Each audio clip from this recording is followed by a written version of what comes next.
Impulsando la Mañana vamos acercándonos poquito a poco a lo que es el mediodía, pero ha llegado el momento de hablar de un tema muy importante que yo sé que mucha gente lo está esperando. Me encuentro en compañía del doctor Wenceslao Chávez, quien es consultor en gestión legal, marketing jurídico y coaching organizacional. Vamos a hablar acerca de lo que son los contratos, el contrato que puede salvar tu empresa. No confíes en la palabra, nos dice el tema de hoy, no confíes en la palabra, el contrato que puede salvar tu empresa. Doctor, bienvenido a Impulsando la Mañana. Muchísimas gracias, es un placer estar aquí. Y hoy vamos a hablar exactamente de eso, de los acuerdos de palabra y los contratos. Claro que sí, hay diferentes acuerdos de palabra y también hay contratos, pero ahora también se toma en cuenta en el Ministerio de Trabajo. He visto en muchos casos que se toma en cuenta lo que son los contratos verbales. ¿Eso es válido, doctor? Sí, por supuesto, y justamente hoy vamos a hablar de todos esos tipos de contratos, ya sean verbales o escritos, pero primero vamos a empezar diciendo de que la ley faculta la existencia de contratos escritos y verbales, ¿verdad? Sí. La ley faculta que existan ese tipo de contratos.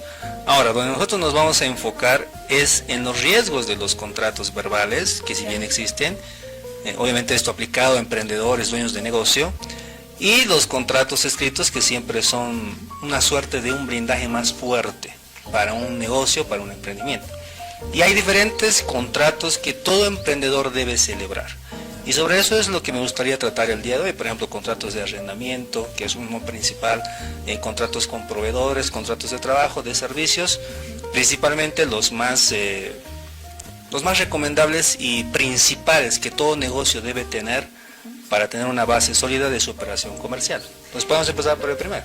Claro que sí, por favor, doctor, usted tiene la palabra. Empecemos por el primero, que tal vez es uno de los que también la gente está esperando en este momento. Claro que sí. Es vital para un negocio tener un contrato de arrendamiento, y aunque parezca algo muy paradójico, muchos negocios no suscriben contratos de arrendamiento comercial. Una cosa es arrendar un lugar, una vivienda, ya sean habitaciones, departamentos y demás, con ese fin, vivienda, pero otro fin es el fin comercial. Entonces eso debe estipularse en el contrato. Si no está, existen tal vez riesgos de que el dueño del lugar pueda solicitar un desalojo porque no se está cumpliendo el fin por el cual se ha contratado. Y para evitar esos conflictos es mejor tener un contrato de arrendamiento, porque los establecimientos comerciales, dependiendo del giro, dentro de ese espacio de arrendamiento pueden requerir modificaciones y pueden hacer ciertas modificaciones dentro del establecimiento comercial que se está alquilando, y eso debe estar especificado en el contrato.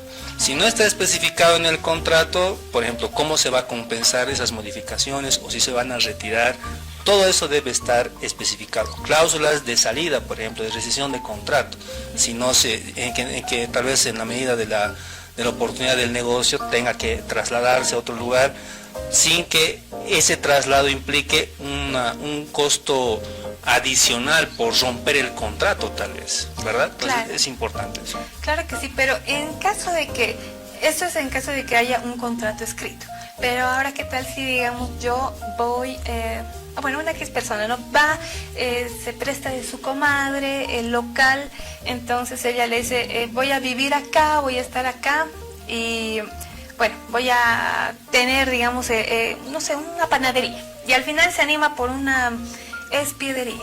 Entonces la comadre le dice, no, que yo no quiero eso, entonces que te vas, y podría ahí también entrar un problema legal. ¿Eso sería algo válido, la queja de la propietaria?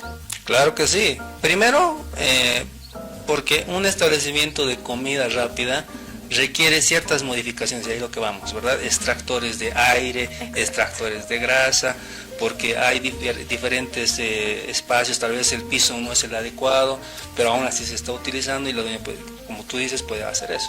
Pero si no tiene un contrato, es difícil hacer una reclamación, porque se le va a alegar de que ella tenía conocimiento. No hay forma en la que ella demuestre en papeles que no era el fin del contrato.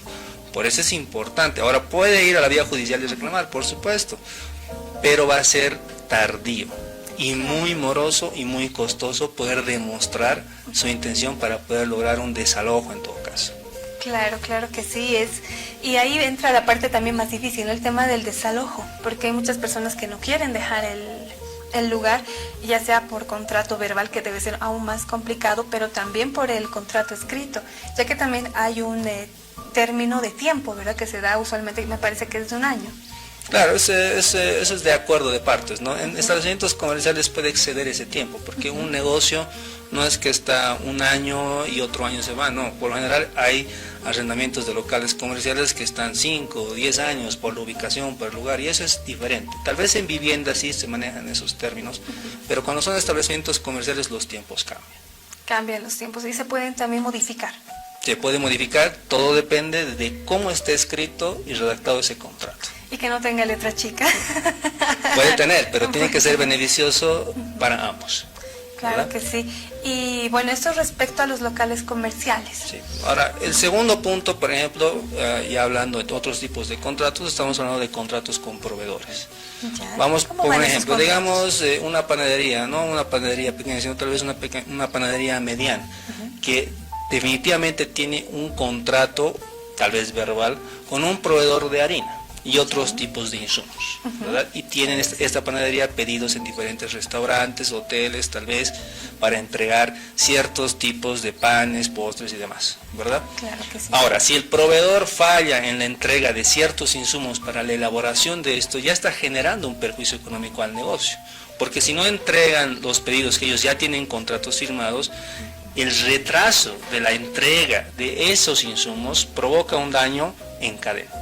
Claro, ¿verdad? no solamente al que ha contratado, sino al que le compra y al que le sigue comprando y así va una reacción en cadena. Y al cliente final y los hoteles, o sea, es una reacción en cadena gigante. Por eso un contrato con proveedores debe tener cláusulas de cumplimiento, cláusulas de incumplimiento, por ejemplo, recargos por daños que hayan causado por retrasos de incumplimiento y demás. O sea, es importante tener el contrato con proveedores. Parece algo trivial, pero no lo es. Exacto, justamente ese punto iba de que no se ve mucho este tema de contratos con proveedores, tal vez en empresas grandes sí, pero le digo un almacén, una tienda de barrio no tiene el contrato con proveedores, tal vez sí trato de palabra, puede ser con el panadero, puede ser con los... ¿qué le digo? Que vienen a ofrecer diferentes productos como refrescos, Coca-Cola. Claro, ahí se celebran acuerdos verbales, ¿verdad? Exacto, son acuerdos Pero en verbales. este caso, dar este mensaje es para los pequeños, medianos emprendedores que sí tienen ese tipo de contrato. Claro, esa necesidad, ¿verdad?, de tener este contrato muy importante y también bastante detallado con los proveedores, porque no olvidemos que no solo proveedores, ¿no? A veces, le digo, los contratistas son los que más fallan, ¿no? Entonces, de acuerdo a contrato ya se puede actuar legalmente. Correcto, los contratistas entrarían a otro tipo de contratos que son contratos de servicios, por ejemplo, dependiendo de la actividad que se realice. Ahora, en estos contratos de proveedores también hay contratos de cesión de derechos de software, por ejemplo. Si hay una empresa que se dedica a cierta actividad y pide a alguien que desarrolle un software, o un restaurante que pide a un chef que desarrolle una receta, este chef, este desarrollador de software tiene que firmar, además de un contrato de prestación de servicios y demás, debe firmar una cesión de derechos, porque la propiedad intelectual inicia con la creación de ese producto intelectual. Entonces, si no cede los derechos de lo que esta persona está creando a cambio de una remuneración que es del contrato, a posterior, cuando esta receta tenga éxito, cuando este software tenga éxito, puede reclamar el pago del uso de ese software o de esa receta. Claro, eso, ¿verdad?, siempre y cuando lo registre correctamente, ¿verdad? Claro, primero, obviamente puedes registrarlo si es que no hay una cesión de derechos, porque si hay una cesión de derechos, la empresa, la persona jurídica puede registrar esa receta, puede registrar ese software en el SENAPI, ¿verdad? Con la cesión de derechos. Pero si no lo tiene la otra parte que ha desarrollado el software o la receta, puede registrar y puede exigir pago por el uso de esa receta o por el uso de ese software, ¿verdad? Pese a que tal vez se le ha pagado para que lo haga. Por eso hay que tener en cuenta que se debe realizar ese tipo de contratos para evitar contratiempos futuros y pagos a posterior innecesarios cuando se puede hablar desde ese punto. Y esos son los contratos de servicios. Contratos de servicios, eso es muy interesante, ¿no? Porque la gente también tiene que interiorizarse y conocer más y naturalmente realizar lo que manda por ley, hacer un contrato escrito, que es lo más importante. Doctor, ya para cerrar, ¿dónde lo pueden encontrar? ¿Qué consejo le daría a la gente que está empezando a emprender, pequeños, medianos y también grandes emprendedores, ¿no? Bueno, a mí me pueden encontrar en redes sociales como Wenceslao Chávez, en LinkedIn, en Facebook, en TikTok.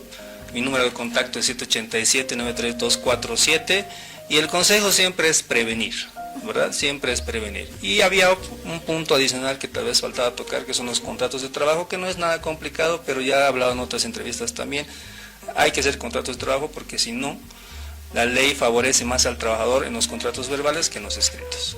A más al trabajador en el tema de contratos verbales. Sí, correcto. Y tal vez eso para cerrar como mensaje final y siempre prevenir. Siempre prevenidos, ¿no? Siempre hay que ser bastante prevenidos, tener siempre un contrarito, algo que esté escrito, como se dice, papelitos cantan. Correcto, sí.